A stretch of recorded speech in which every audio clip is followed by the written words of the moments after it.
Hello, everyone, and welcome to the Warrior Stories podcast, where we deep dive into the unique health journeys of everyday people like you and me.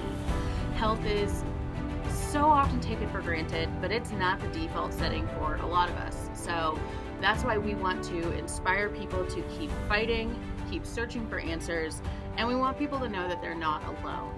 If any of that has resonated with you, then be sure to like, subscribe, follow, whatever the fancy button is on wherever you're watching or listening. Be sure to do that so that you'll always know whenever we have a new episode coming out. I'm very, very excited for our guest today. We have Allison Blevins with us.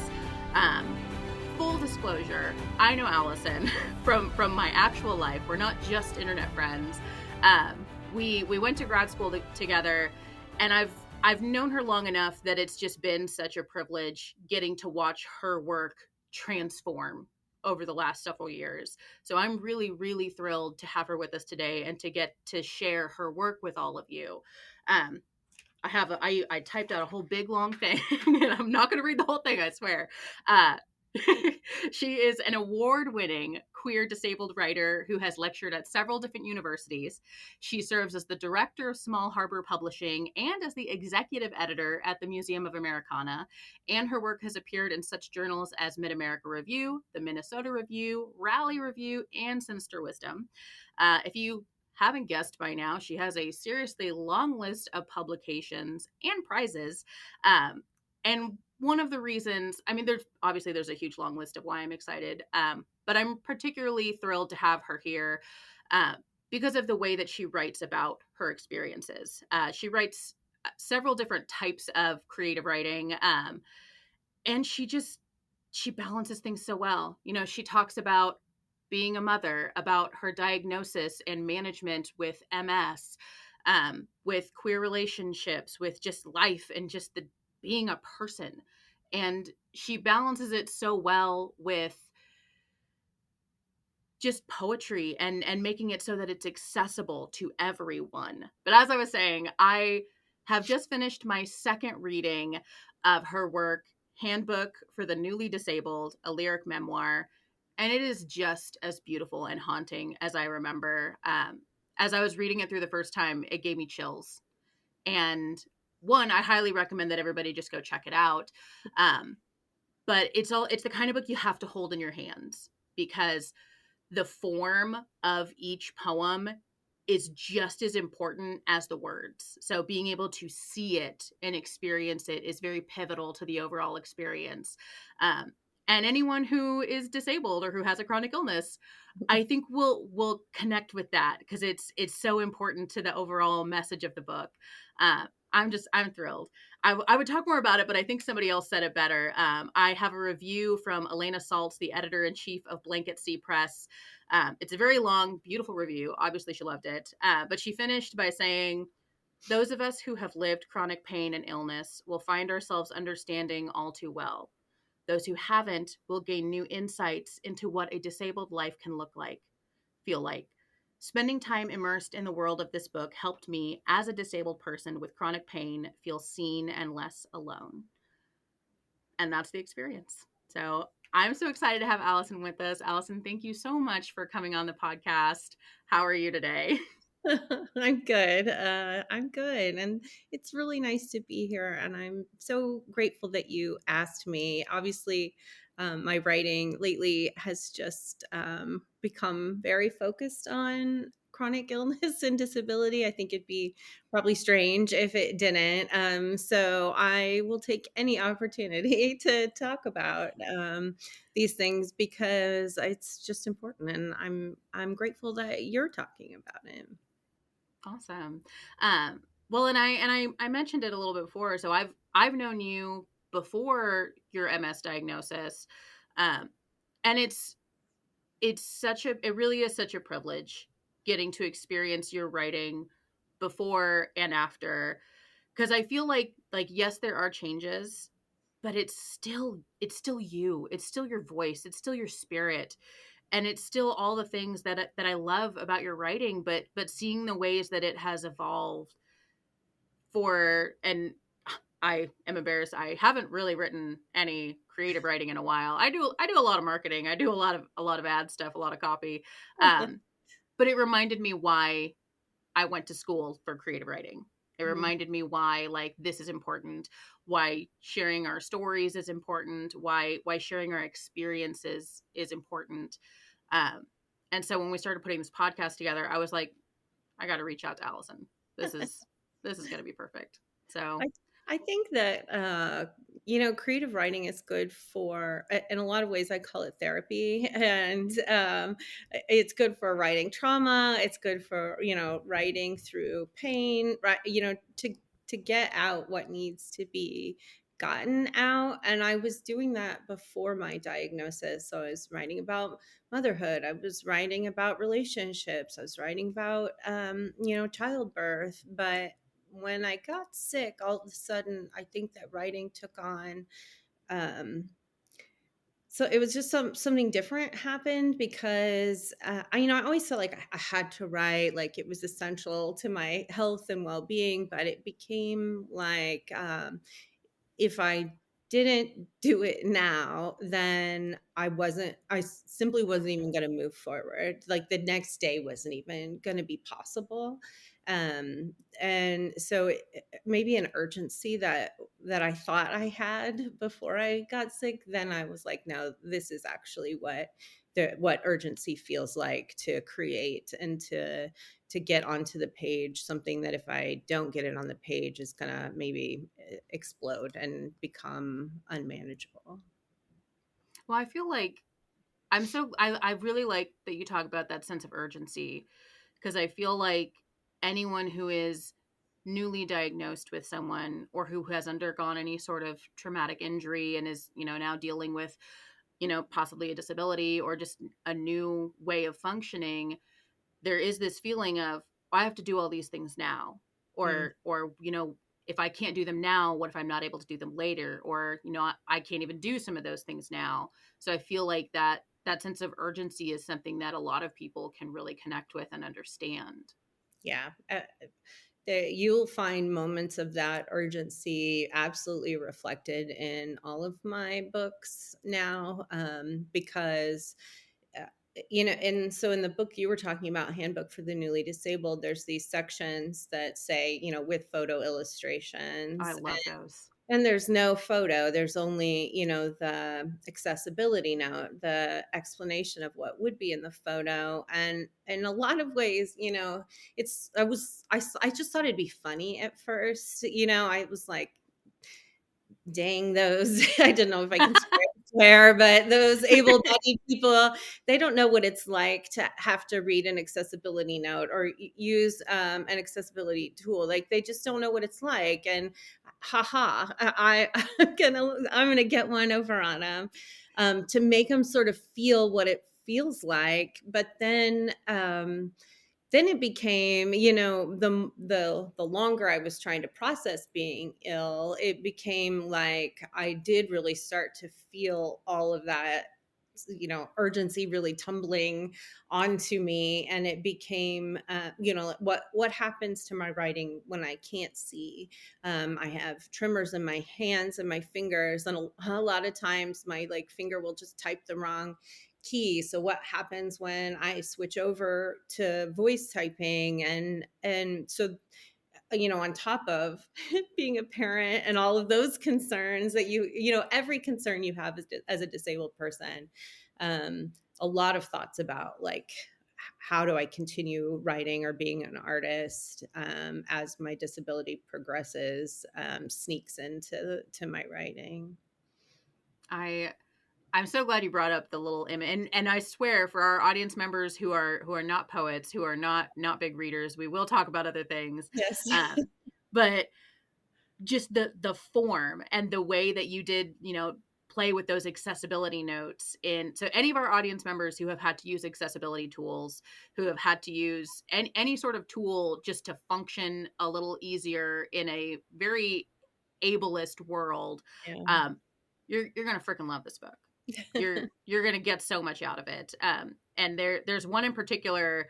I don't remember what it's called. My apologies. That's okay. Where most of the poem is blacked out, Mm. and there are words just picked out here and there, and it is so insanely powerful. And it just, I don't want to spoil it. I might beg you to read it before the end, and I'll like turn my book around because I have my copy right next to me so people can kind of get a glimpse of it. But also, you should just buy the book because it's really good. Yeah. Um, but yeah. Anyway, so let's kind of dive into Sure. your story. Because I've known you for quite a while. So I'm trying not to be. I'm trying to be a little more objective for our audience who clearly doesn't know you very well. Right. Um, what's your background, and kind of how did your MS journey start? Sure. And then maybe, what was learning about MS like? Because I think anyone who is not familiar with MS probably doesn't really understand the extent of it. Right. We were out for our anniversary for a weekend, and came home from a long car ride, and I took my shoes off, and I couldn't feel anything in my feet when I stepped onto the floor, and I just said, that's weird, as normal people would do. And this would have been, mid-October, and slowly the numbness and tingling and loss of feeling crept up. It was in my knees, and eventually it went up into my hips. And as it happened, I remember thinking, and I talked about this with my spouse. I would say, am I making this up? Like, this is so weird. This doesn't happen to people. And he'd be like, well, no, I don't think so. And even when it took me a really long time to see the doctor. I think it was 2 weeks before I saw a doctor. And by then I was, partially paralyzed and having a really hard time walking. And when I saw the doctor, I explained what was happening, and he said, "Oh, that is weird." And I said, "Is it Well, possible?" thanks. Yeah, I said, "Is it possible I like stressed myself into this, like that I'm so stressed out that I made myself think I was paralyzed?" He said, "No." I know And that's not funny, but it I is kind of know, it funny is just kind of because funny. And the things we do to convince ourselves we're okay. yeah. And so he did some tests, and it kept getting worse. And so finally, he saw me, and it was really bad. And so he checked me into the hospital.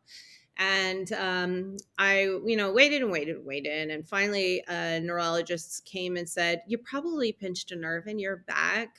We're just going to let you go." Oh, And okay. yeah, so then I called my doctor, and he was like, "What?" And then I remember sitting in his office, and he was on the phone, like screaming at somebody. And I credit this primary care doctor for being just like above and beyond, because I I was don't gonna say that sounds like someone who actually, excuse care. my language, someone who actually gives a shit, which is Yeah. nice. Yeah, it really was surprising. And so they admitted me back into the hospital that same day. And the same thing happened. No tests, nothing. And so he got me an appointment with a neurologist, a lady neurologist, I like to Mm. call her, but endearingly so, because I I think I maybe had like my dad's walker at this point, or maybe I was still trying to walk. And I was walking down the hall to the room, like they let you in and then you walk down the hall to the room. And she was standing waiting at for me at the door. And I had actually seen her before, because I did have like a small back problem. And that, I think, is what precipitated these other doctors just saying, "Oh, it's your Oh, back." it's just a minor thing. Yeah, it's just your bag. And I like got halfway to the door, and she was like, you could just see her go, "They said it was that. That's not that." I and so yeah, she said, you need an MRI immediately. I hadn't even gotten to the room. You need an MRI. Like, maybe let's have some testing done. What a So good doctor. What a I good know. person. Well, I know. Let's have a test. So then the results came back and they were like, we need you to come back to the hospital immediately. And I had a lesion on my spine. So when you have a lesion on your spine, they do um, a, gosh, here we go. Not going to think of it. Where This they is the take Brain Fog this channel. the Also, brain fog we're called the channel. Warrior Stories podcast, but it is also the Brain Fog channel. The Tuning thing where in. they put the needle in your Spinal spine. tap. Thank you. So Okay. they did a spinal tap and they do a bunch of testing, and I have all the markers for MS. But even then, the neurologist there at the hospital said, listen, you have all the markers for MS. You have a spinal lesion and some lesions on your neck and in your brain, but I don't think you have MS. And he said, I can't diagnose MS anyway. I'm going to send you to Kansas City and they're going to tell you have MS, but I don't think you do. And we were like, what are we Well, okay. supposed to do with that? Yeah. Yeah. So we went to, the big city that could deal with such a thing, and was diagnosed with MS, and learned to walk again and have had some setbacks with walking since then. So that, I mean, I feel like that's the long version of kind of what happened. But I think the second part of your question was, what has learning about MS been like? And uh, all I knew about MS before was Annette Funicello, and that she'd had MS. And I knew her because I saw like some, like Beach Bonanza movie when I was little. Who knows what it was called, but she was on the beach, and then it was in the news that she had MS, and that's all I knew. And that she had, I mean, she was really advanced and very sick, and so the image in my mind was scary. um, and then Oh, yeah. you start to Google, and Googling isn't ever good, and I'm banned from all Googling No. now, um, I because think everybody who has a diagnosis like that, like they're yeah, just like, I have to read all the things. And yeah, it is 5 minutes of Googling and then yeah, you cut out. Don't, yeah, no more. That's yeah. it. Well, and the information's so varied, being diagnosed at an advanced age, that I am, is good or it's bad, or just a million, these type of lesions are good or they're bad. And then the information that I got from doctors was really varied. And my initial doctor got switched to another doctor because he left, and then she sort of was like, hey, let's not take any disease modifying medication, and I just wasn't getting the treatment that I wanted. And I ended up seeing a doctor in Wisconsin, driving from Missouri to Wisconsin to get health care. And Oh, gosh. I feel like that's been a huge part of my process and journey, has been a real lack of availability to healthcare, because initially when I was diagnosed, we lived in a small town and I was driving 3 hours anyway. So we were like, let's just drive to Wisconsin. And Yeah. How yeah, much farther could it be? yeah, yeah. So having people say different things and maybe not have the same answers, and having problems that doctors couldn't do anything with, and then finally finding another doctor who was willing to like say, oh, you have all these options, and just being kind of furious that other doctors hadn't given you those options. So I think dealing with the healthcare side of it for me has been maybe even harder than being actually sick. Well, I feel like, and absolutely let me know if this has not been your experience, but I feel like so many of the people that I've spoken with on the podcast and just in real life and in my own experience, you kind of get like there's obviously something wrong. You're sick or you're injured, something happens and that's scary. And then the way and this has not been everyone's experience, so I don't want to generalize, but oftentimes like the healthcare system can kind of re-traumatize you, you Mhm. know, and it can kind of, sometimes it can kind of gaslight you and say, you know, oh, this really isn't that bad, or if we do this one thing you'll be fine, or you don't really need to do anything, or you too young for this, or, you know, this doesn't happen to women, you know, the variety of Mhm. things that the medical field kind of throws at you can really make you doubt yourself, and it Yeah. can really make you question your own experiences, which is terrifying. Yeah. So I feel like that's something that a lot of people can really connect with. Yeah, it's absolutely been my experience.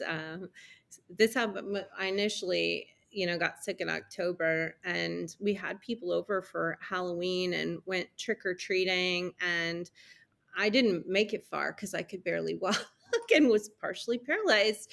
But people later, when I got sick and was in the hospital, like publicly sick, were like, "Oh my gosh, was this happening at Halloween?" And I said, "Yeah," because I felt like I had to pretend that it was fine because I did think I was making it up. Like, it just seemed crazy. And then people had, I'd been sent home from the hospital. Doctors were saying it was no big deal. And my spouse called once and was like, "How are you? How is everything?" And I was practicing how to walk normally in the kitchen. Like, Mm. I was like, "Well, I can't walk, so I'm gonna try practicing walking, like, so it's because it's my fault, I gotta figure it out, I guess, Oh and I God, know. God forbid you don't want anyone to think you're a hysterical woman, or Right. that you look or appear not Yes. able-bodied. Like, Yeah. that's something that because obviously like my issues are very different, and everyone who I've spoken to has a variety of different issues, but like there is this sense of like I want to pass as Yeah. able-bodied, because you know, because we don't necessarily want people, and I'm trying to say this without being negative or judgmental, because everybody's experiences are so different, and everybody's backgrounds are so different, but nobody wants to be treated like they're disabled, Mhm. because we don't always treat disabled people the way that they should be. We don't always give them the accommodations that they should have. And so I feel like there's a lot of this, like, I want to pass as able bodied, you know, Yeah. and it's just so exhausting. And after a while, like, not only is it just not fair, but it's just such bullshit. Like, Yeah. our experiences are valid, like whether we're having a good day and we're able to walk, or we're able to go outside, or we're having a bad day and we have to just like sit on the couch and stare at a wall. Like, it is what it is sometimes, and I think both experiences are fine, but Yeah. it's just such a um I want to say mind f word because that's the phrase I'm familiar with, but it's such a trip. There we go. Yeah. That's the PG version of that phrase. It's such a trip. There we Yeah. go. It is. I I was using a walker for a long time, and, you don't, like, go gallivanting around town when you're, learning to walk, so it was a really long time before I went somewhere, and I remember when I was was like, I could, but I need a cane. And so then I had to go buy the cane, and then I had to use the cane in public, and you feel like you have, well, I mean, I just don't even know.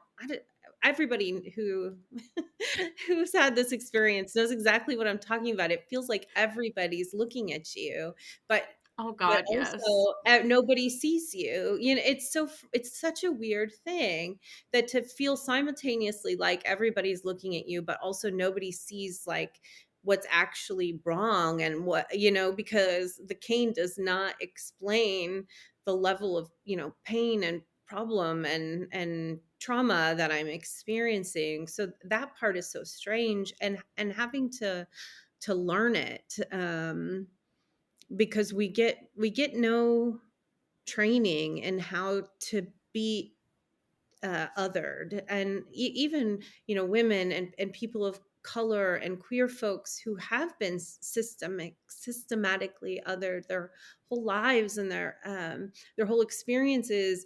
It's a different thing than to, like, This episode of the Warrior Stories podcast is made possible by Haka Life Nutrition. Haka Life Nutrition believes in a whole body health approach, from a strong mindset, making smart food choices, encouraging daily exercise, and supporting your body with quality supplements. Haka Life Nutrition produces quality of life supplements that support your joint health, support your muscles, keep your heart healthy, and keep your brain active. Head to hakalife.com/warrior to learn more and get exclusive discounts. That's hakalife.com/warrior. All right, now let's get back to the good stuff. Like walk into it and to like suddenly have it happen.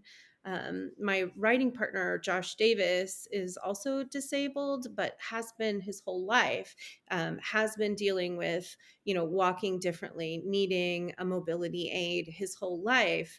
And we write together, we have a book together. And, some of what we talk about and discuss is that like experience of becoming versus like having been disabled your whole life and how different those experiences are. And I mean, I don't really know what my point is, just to say that like they exist and that I find it interesting and I like conversing about it. And so my work, I think, investigates a lot of, what does it mean to become this thing that is othered rather than to be born into that experience, and what are those challenges. And I just think I mean, the world is a strange place, and this experience of becoming disabled Boy, is it. is even more strange. Well, I really, when you were talking about like the, having to use a mobility aid in public for the first time, like having to be publicly, having to present to the public, this is how I am now, obviously like I have mobility issues, or the public can see some sort of disability, or whatever it is, that moment of like, wow, I feel like everybody is staring at me and I'm completely invisible. Mm-hmm. Like that, the juxtaposition of that, it gave me chills because I immediately knew exactly what you meant. Mm-hmm. Um, I have extreme photosensitivity. Um, it's and I'm sure I'll talk about this in more detail on some episode when I can ever be brave enough. That's not today. And I'm sure that there's a lot of people who know how that feels. Mm-hmm. But I have extreme photosensitivity. And it has cutaneous symptoms and neurological symptoms, and I am supposed to walk around outside with like a parasol or an umbrella, like at all times. Like I am supposed to have long sleeves on. I am supposed to wear SPF 10,000 like all the time. And I'm very, very lucky that I'm on a new prescription medication that kind of mitigates that a little bit, Mm-hmm. but I'm still supposed to do all these things. And I just remember that first time finally accepting, like, I need to do all these things. Like, this Mm-hmm. is not an option anymore for me to be healthy. I have to go out in public and look kind of like Cousin It right now. Mm-hmm. And I remember one of the first times when I was like, okay, I'm gonna own this. And I was like, I'm gonna get a fancy parasol and have like a whole look, have like an outfit. Did not work. Then I felt too visible. I was like, oh God, nope, opposite. This was terrible idea. I'm not this person. I am not Morticia Adams. This is not working for me. And it's just this back and forth of, okay, do I want to be invisible? Do I want to be seen?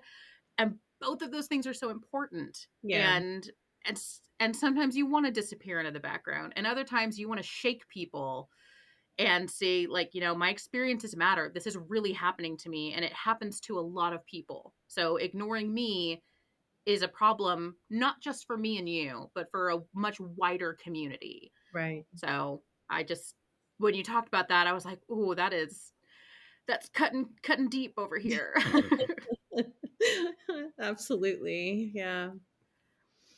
But I feel like, oh, here we go. Brain fog channel. It's It's kicking okay. in. We're coming back. We're coming back. Um, well, maybe that'll come back at some point. So as you have kind of adapted, your life is very different now. What are some of the things, like, what's your day-to-day management look like? And some days might be different than others because every day is a little different. Mm. What sorts of things do you do to kind of manage to help you, obviously like mobility tools and stuff like that, Yeah. but what's your day-to-day look like? Well, I work from home now, and I have said I can't imagine going back into a classroom. So I am a writer and an editor, and I like to say that's my job, but really, I am an adjunct professor online because that's what pays money to me. Um, Hey, you gotta pay your so bills. I and I mean, I would love to be a person who worked full time in classrooms because being around humans is, essential to humanity. But I don't do well in the car, and I don't do well with standing or sitting or walking. All those things are essential.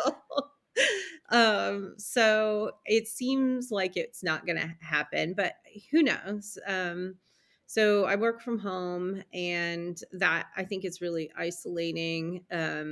So I I don't like I try to do this now, and I think that the pandemic has really helped with that there are these tools now that people are used to communicating this way so that we can see other people. So I spend quite a bit of time talking to people's faces on the computer. I go to the doctor all the time, and that is new and sometimes really draining. Said today in a text to my spouse, I cannot do this anymore. And it happens a lot to me that I say that, but I know I'm going to keep going to the doctor because, you have to. Uh, I think that's it. That's my day to day. I have 3 kids, so not doing and going is difficult. There are some days where I have to say, "Listen, I'm when you come home, I'm gonna lay in the bed," and I listen to my family have dinner, from the other room, and that's different. And oof, here we go. Gosh darn it. You're like Oprah. I'm going to tear up. Oh, Uh, every single episode. I always okay. tell myself it's not going to happen. And Yeah. it's weird because we spend half the episode laughing Yeah. and then we also cry and we're like, we swear we're having a good time. We're just really emotional. This is some really heavy stuff. Yeah. Well, it's just So you're different. part of the podcast family now. Don't Good, worry. good. You imagine and that's I think one thing about coming to terms with being disabled and having a chronic illness is that the life you thought you were going to have, you don't have. And in some ways, I do try to like think about this and write about it because we're supposed to be like grateful all the time and find the silver lining and the joy and like think pink if you're a But we're not person who's saints. right. I know, but a lot of that immediately made me quite angry, and so that, I mean, that is a thing that I process a lot, but also trying to find, I think one of those things that comes hand in hand with urgency is that joy that I feel this like I want every minute with my kids. I want every minute to write. I've been writing a lot faster because what happens if I can't do it? So I want to do those things. I take on way too much. That I teach too many classes. I edit too many books. I publish too many books. I say yes to too many projects. So I feel that urgency to like enjoy and feel and have joy all the time. Oh, here we go. I forgot even what the question was. It was more just a general I direction I shot you off into, and I Okay. think you did great. Okay, So good. I think you did phenomenal. I shouldn't teach Um, face because this is what happened. it's fine. Don't worry. But I think that like that concept of like coming to terms with Okay. my life is not what I thought it was going to be. My life is very different now. Yes. And I think that it's it's a challenge, and it involves its own grief process, just because, you know, your expectations for what your life was going to be are not how it's going to be. And I think that involves all the feelings. You know, Yeah. it's anger, it's grief, it's loss. And then in the weirdest way, it's also curiosity. And Right. it's also, what, you know, this is not what I expected, and I'm really angry and sad that my life isn't going to be the way I thought it was, but you know, now what is there? And Right. I think that going into it, at least in my experience, with curiosity, as opposed to just, well, screw this, whatever this life is now, it's not what I wanted, so it's not going to be good enough. That mentality, which I had for a very long time, Mhm. it did not serve me. Yeah. And instead trying to reframe it, and I don't say that I'm successful by any means, not all the time, but trying to reframe it as just being curious and open, because something I talked about with one of our previous interviewees, there's the word, Mm. was post trauma growth. Mm. And that phrase was, it jangled in my brain when I first kind of read it. And when I was like kind of going through doing some research, I was like, post trauma growth. That it implied that there was like a positive growth afterwards. And part of me was just kind of like, that sounds like toxic positivity. Yeah. That doesn't sound realistic. And the more I thought about it, I was like, you know what? Fine. I have grown as a person. I guess I have had really excellent things happen to me since then. I guess I have had experiences that I'm incredibly grateful for. Like, I was just Yeah. salty about it, because I still Yeah. wanted to be angry and salty, but Yeah. I was just like, it's just not serving me anymore. And I'm just kind of tired of being angry. And that's not to say I'm not still angry some days, and I'm not still sad some days, but every day can't be like that. So, Yeah. I well, I feel angry almost every day. I think, But but that's the thing though, is that's fine. yeah. Like, that's fair and that's valid. But not all day. There, Um, and there you go. yeah. I feel like my children have been the place where I can say, they do cause me probably some of the greatest guilt, because I think that this isn't the life they would have had. This isn't that, my daughter was only a year, and she was usually a year and a half ish when I got sick. And this she's most certainly not the child she would have been if I could have, run with her and taken her places. And so I feel all of that guilt, but they're also children who know how to care and who know compassion now in ways I don't think they would have before. I have my middle daughter's a real caretaker, and she'll say, "Do you need an ice pack?" She says that all the time. "Do you need an ice pack?" And it's so sweet. And I think those are lessons they wouldn't have learned. And I mean, boy, do I wish they didn't have to learn them. But I do try to find that beauty and that joy in looking at them in the ways that they have become just really compassionate people. I love that. I mean, I hate that, but I Yeah, love it. I And I know. feel like that's the point. You're like, I wish this hadn't had to happen, but it's just love. Yeah, And sometimes love is still messy and it's heartbreaking, but it's yeah, still, it is what it is. yeah, So I yeah. love that. Um, okay, well, coming out of it, coming Okay. out of it. We're fine. We're doing great here. We're doing all right. We're not falling apart today. Um, I wanna talk a little bit more about your work. Mhm. Obviously, like, I think one of my favorite books of yours is Handbook for the Newly Disabled. I think that is my all-time favorite collection that you have put out. Um, and again, I really really urge anyone who is interested in Allison's work to get a hard copy. Um, you're just not going to get the full effect if you don't have it in front of you.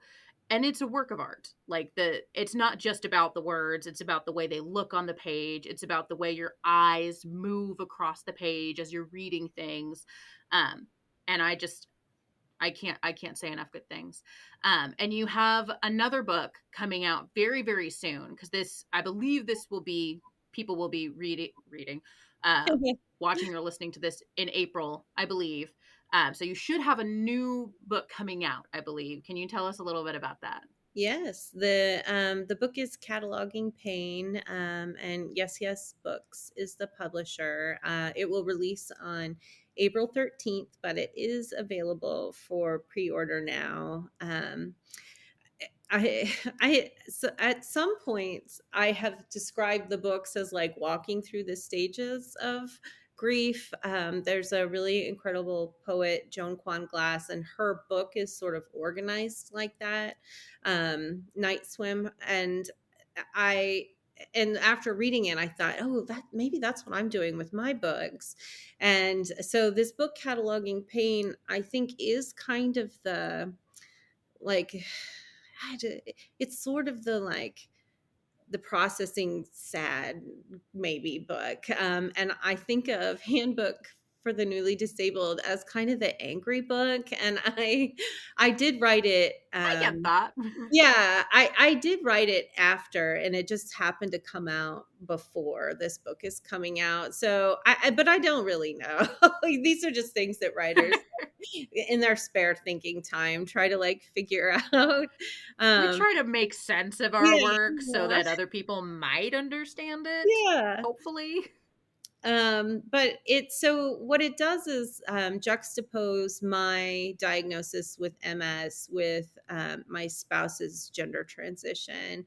And they both were sort of happening simultaneously, but also not, but in the like thinking about it felt quite simultaneous. And I can remember at one point just being really angry at him because he was getting, you know, and this is not the way to describe it, but because he's not sick and, but better and not in like a health way, but in some ways it was like, his sadness and anger at having to live, masked and not recognizing his true and authentic self was falling away. And he was becoming happier and in many ways healing, and I was getting sicker and falling apart and dealing with all kinds of medical trauma and lots and lots and lots of physical pain. And we haven't talked much about that, but I have lots to say about it. And the book did start that way. Uh, it was an investigation into pain, and of course there's all kinds of ways to feel it. You can feel it physically, you can feel it emotionally, you can I mean, what other ways are there, I guess, but it feels like there's a lot of ways to feel it. There's And always, you think you know it all, and then yeah, there's some new pain. yeah, there's some So, new pain. Yeah, I mean, I think that is one of the lines in the book: pain finds new ways to pain, because it just ugh. Oh, does. that cut me. Yeah. Ugh. Ugh. I was interested in the idea of a catalog. So in many ways it's like a listing, it's also a collecting, a displaying. And so those were all the things I was thinking about in writing the book. It's creative nonfiction, so it's a hybrid collection. There's a lot of prose, also mixed with poems that try to break up the longness of a creative nonfiction piece. And yeah, so I mean, it deals with motherhood too, because my children are ever present in my life, so they're always sort of in and out. But I did pull up a piece, and it's the opening section to the book. Oh, And excellent. is it okay if I read a little bit for you? Yes, I would love that. Okay. So the title is, and this is one of the creative nonfiction pieces. The title is Cataloging Pain as Marriage Counseling. When my legs slowly paralyzed, heavy rain, wood, stone, I spent hours holding tight to the kitchen table, trying to lift each knee into the pressing air. An editor once asked in an encouraging rejection letter why the manuscript had to be so depressing. My wife goes for a run, kisses me when she returns. I lick salt from my bottom lip slowly as she showers. Taste what it tastes like on the chin of movement and sun, pollen and residential trucks, all the retirees fertilizing impossibly green lawns. Feel my lips hello to Clarence across the street. You ask how I feel. This is a trap. If I say my body hurts, not in my skin or fascia, but in the spreading of pain along my nerves from my mother to my daughters. If I say inside me pain learns something new, how to web into the small and wet, loiter in the old rooms of diving in blue, you will reply, I'm sorry. I'd rather argue. Today is a bad day, but I dress anyway. Bra, too. How many bra days do any of us have left?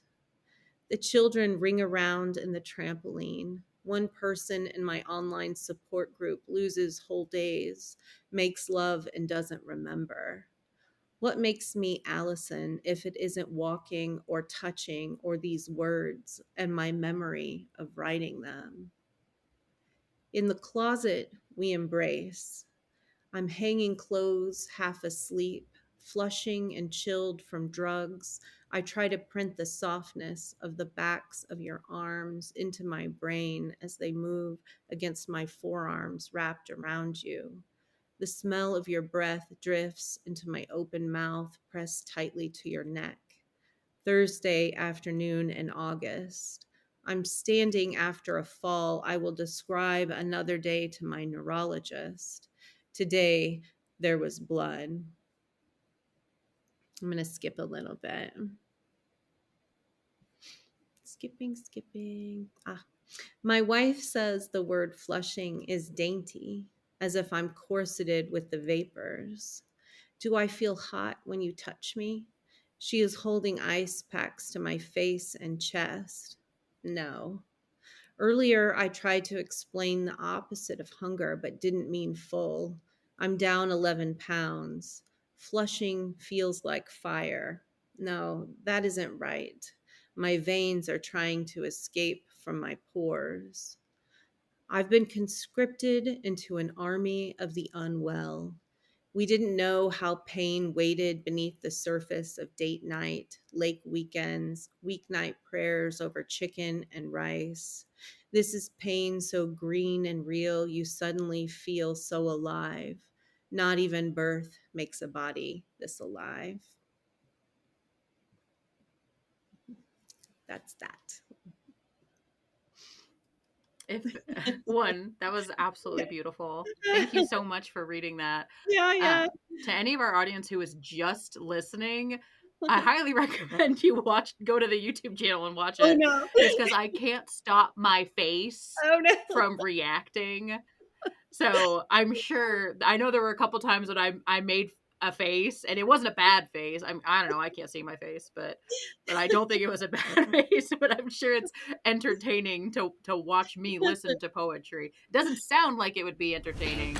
This episode of the Warrior Stories podcast is made possible by Haka Life Nutrition. Haka Life Nutrition believes in a whole body health approach, from a strong mindset, making smart food choices, encouraging daily exercise, and supporting your body with quality supplements.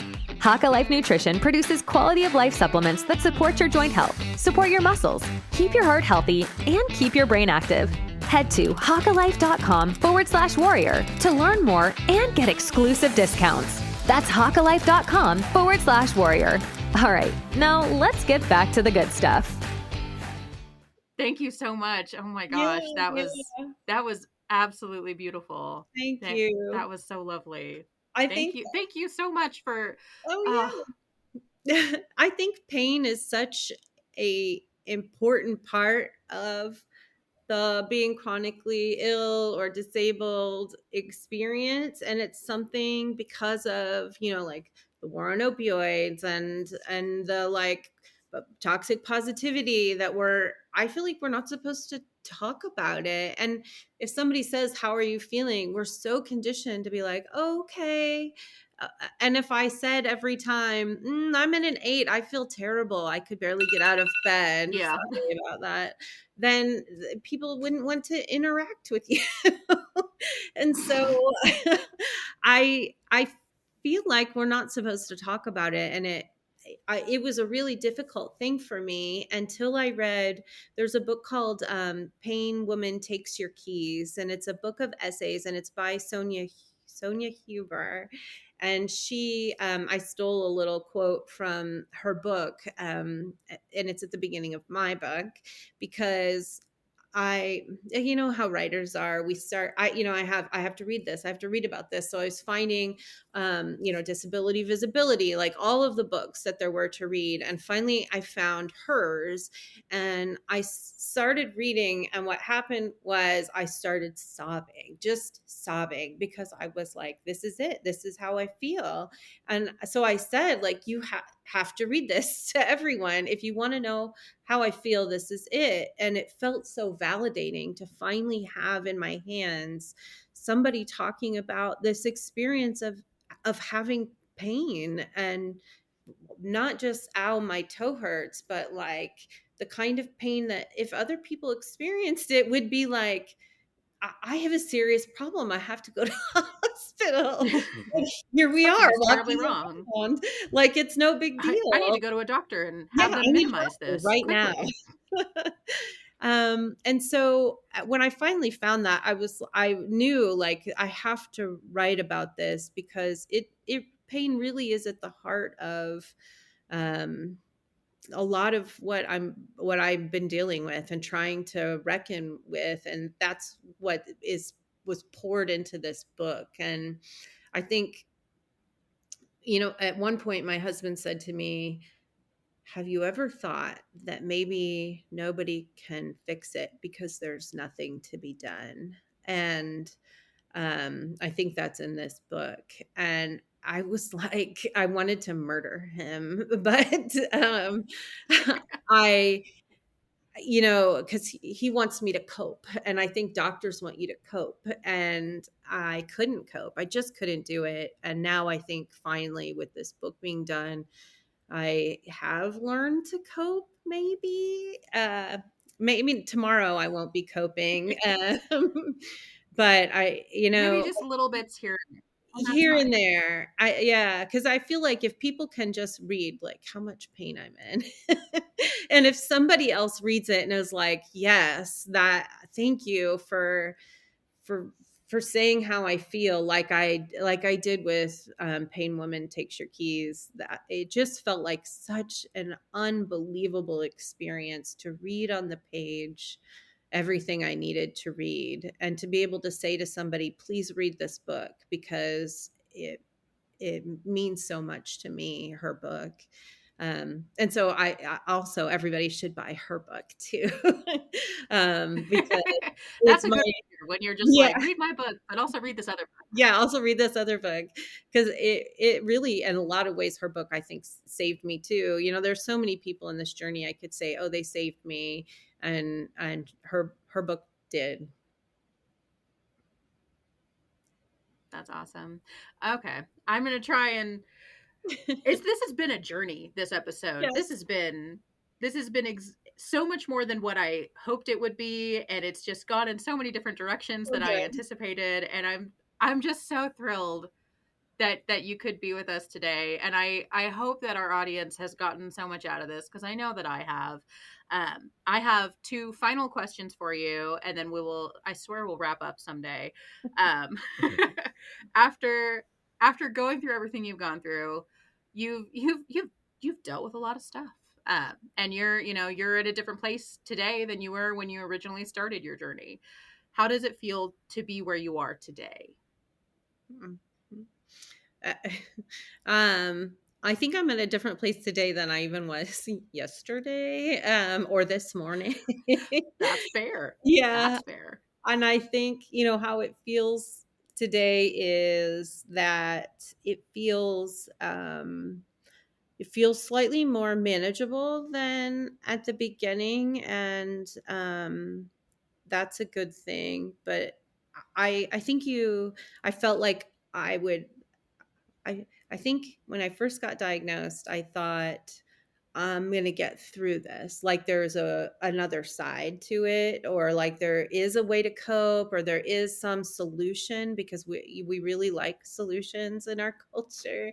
And Oh, we there's no do. cure. It's never going to end. And that idea, that mantra, I I haven't reckoned with it. I haven't accepted it, but I think I believe that it's true maybe now. And it just feel like some days it's easier to put one foot in front of the other than it was before.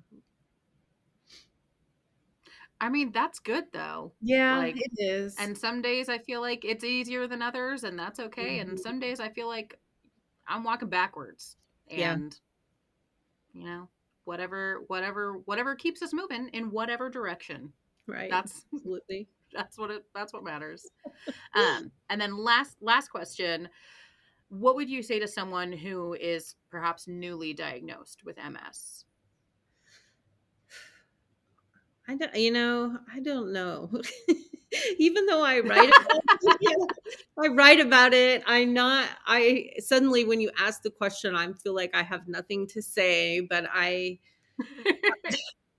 had people reach out to me suddenly. My world was filled with people with MS when I suddenly said I had MS, people I didn't know. And that was helpful. And so I think, maybe finding the folks who can answer a question that's not Google, or even say, I understand, is important. And then um, I think being more honest, because at least in my experience, I just feel like I'm fine. I'm fine. I have a really hard time not doing all the things and not taking it on and sitting down, or so learning sooner how to just to be honest and ask for help and ask for what you need. Those things are important. And I think saying it's okay to be, I would tell someone it's okay to be angry, and it's okay to despair, and all those negative things you're not supposed to feel and do, or so, negative, so called, that I think those things helped me, when I was just like, I'm really pissed off, I'm just really mad. um until I did that, I don't think there's any moving forward. So tell us, go ahead, get mad. I think I think that's one that is an important part, an important experience, and very validating experience for anyone with a chronic, debilitating any situation. I feel like that's true just for humans, though. Yeah. We shy away from pain and quote unquote negative emotions, but they're part of it. They're part of our experience while we're here. So Hmm. just feel everything, feel Yeah, all the things, all the because things. that's what they're there for. They're there to be felt. Yeah. So that's what I take away from it. All right. Thank you Thank you. so much, Allison. I can't tell you how meaningful this has been. Where can people find you online? Okay, it's easy. It's AllisonBlevins.com, and all of the things are there. Email and books and whatever you need. Awesome. Perfect. All right, everybody. Head on over to her website. Check out her books. Be on the lookout for her upcoming book. You did say it is available for pre-order. It's available for pre-order now. Yeah. So you get it at a discounted Awesome. price. Everybody likes a discount. Oh, there you go to my crowd of people who are constantly spending $1 million on prescriptions and medicines Yes. and things. Like, we love a discount here. All right. Well, that wraps up this episode of the Warrior Stories podcast. If you are interested in learning anything else about any of our warrior stories, head on over to hakalife.com/podcast. And if you or anyone you know has a unique health journey that you think needs to be shared with the world, comment down below if you're on YouTube, or send us an email at warrior@hakalife.com, and we will get back to you as soon as we can. So thank you all so much for sticking around. Be sure to like, subscribe, follow, all the things, and we'll see you next time. Bye.